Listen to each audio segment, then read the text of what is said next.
Welcome to Royal Secret. A smile can lie, a wave can distract, but the eyes, oh, the eyes never hide the truth. At the glitzy TIME100 Summit in New York City, as Meghan Markle glided confidently onto the stage, all eyes turned to her husband, Prince Harry. But while the spotlight bathed the Duchess in admiration, it cast a long and chilling shadow behind her shadow where Harry stood, once again, as the spare. Was it mere coincidence or did his body say what words dared not? A leading body language expert breaks the silence, and what she reveals may shock even the most loyal Sussex supporters. Welcome to a story of royal tension, public performance, and one man's quiet struggle for identity in a world that never lets him forget his rank.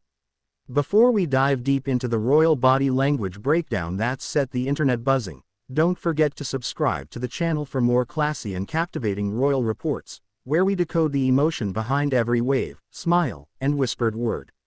Let's journey together through the royal drama unfolding in real time.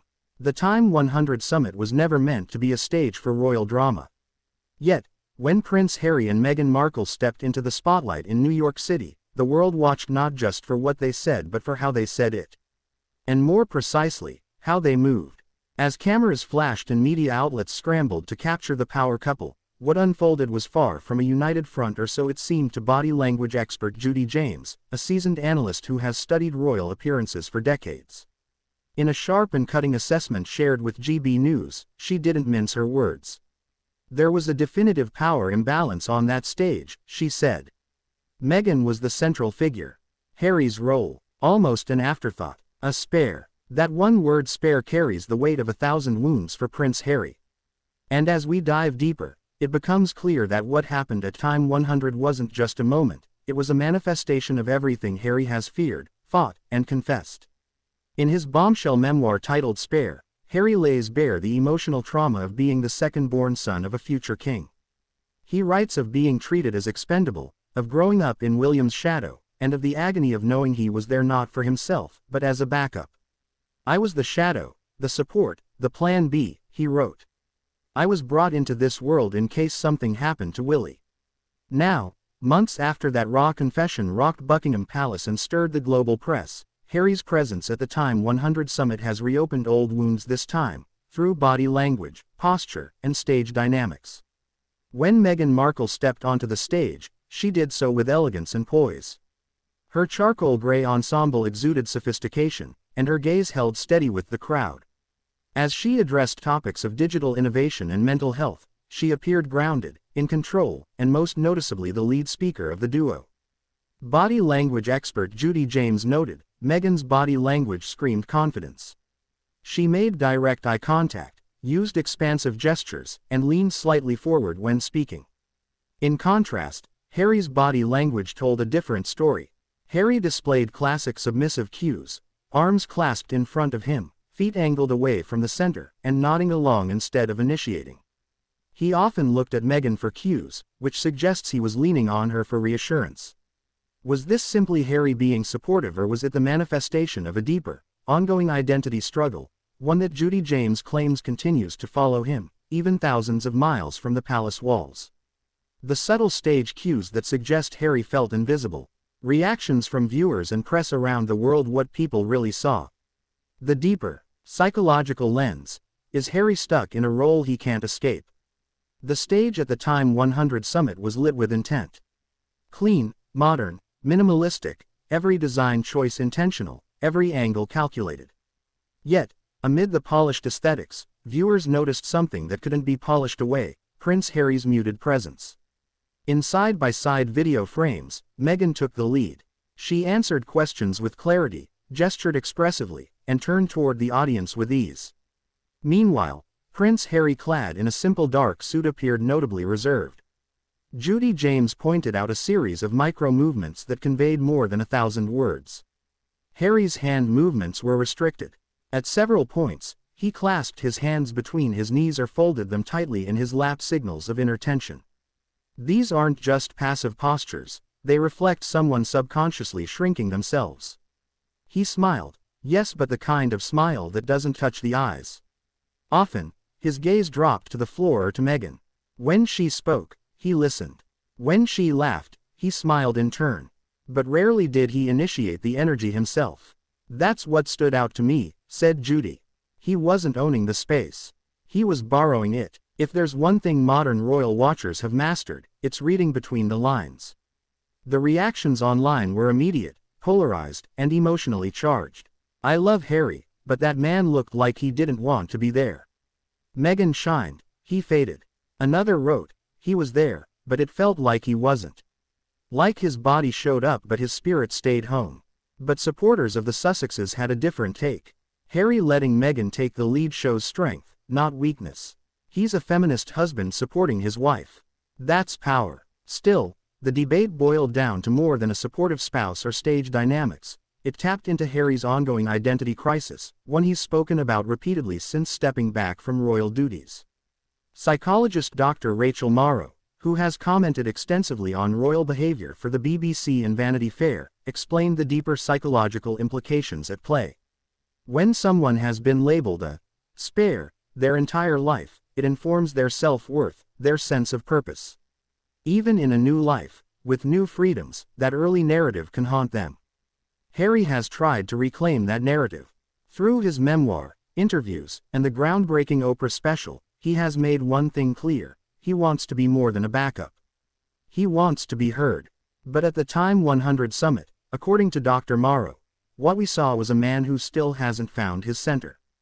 Meghan has adapted quickly. She's media-savvy, driven, ambitious. Harry is still learning how to exist outside the institution he was born into. This question sent royal commentators into a spiral of analysis. Some argued that Meghan's dominance on stage was intentional, a way to control the narrative, reassert herself post-royal life, and led as she always has. But others, including Judi James, believe Meghan's behavior may be unconscious. Meghan is a natural communicator. She's used to commanding attention, from acting to activism. But in doing so, she may unintentionally eclipse Harry.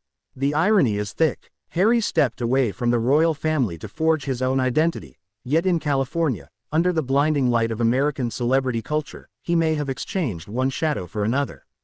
Harry's memoir Spare wasn't just a title. It was a cry for understanding.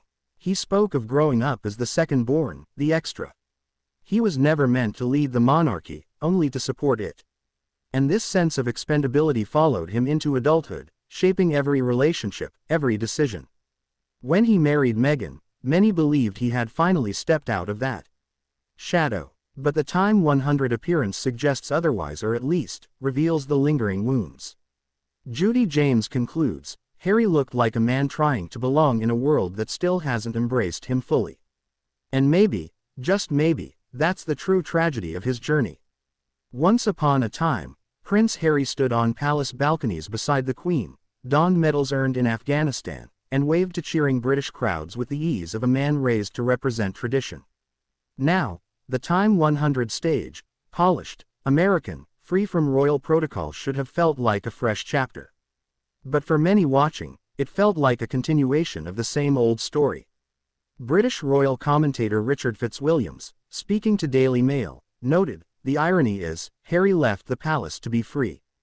But on that stage, it looked like he was still trapped, this time by the narrative he helped write."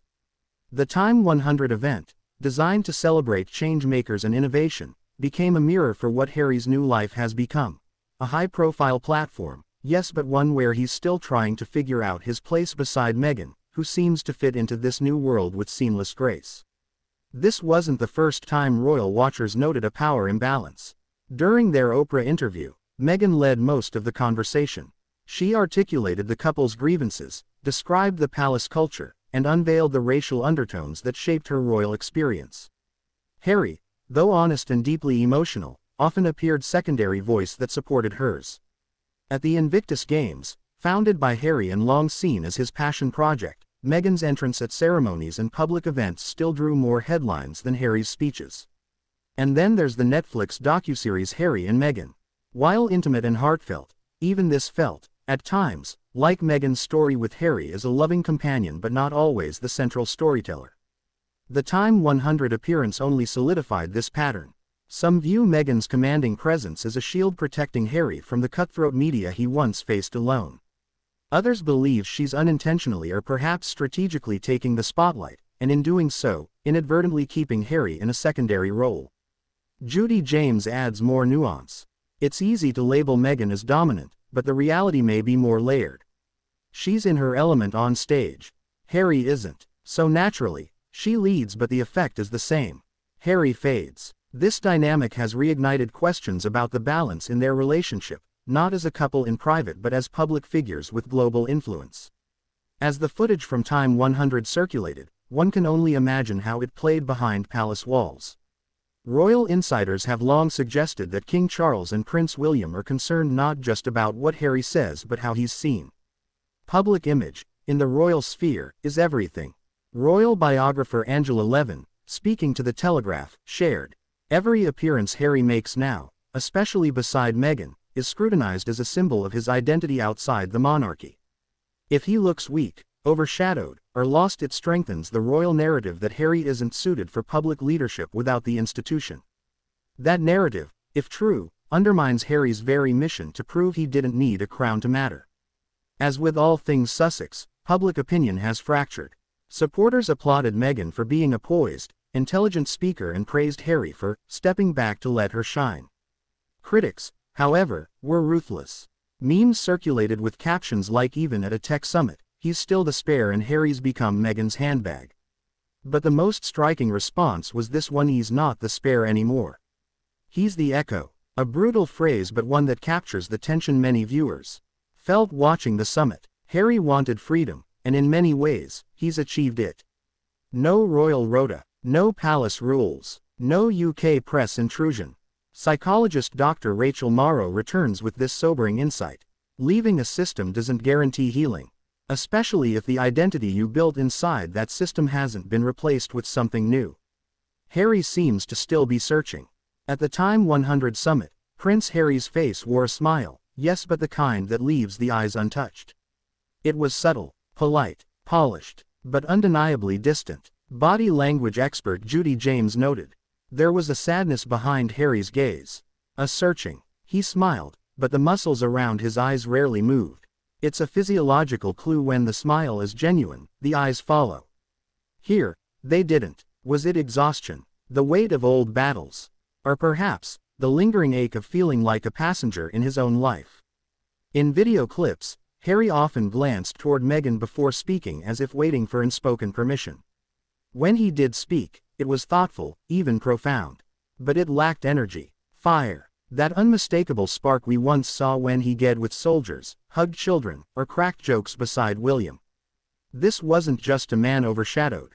This was a man who looked momentarily misplaced.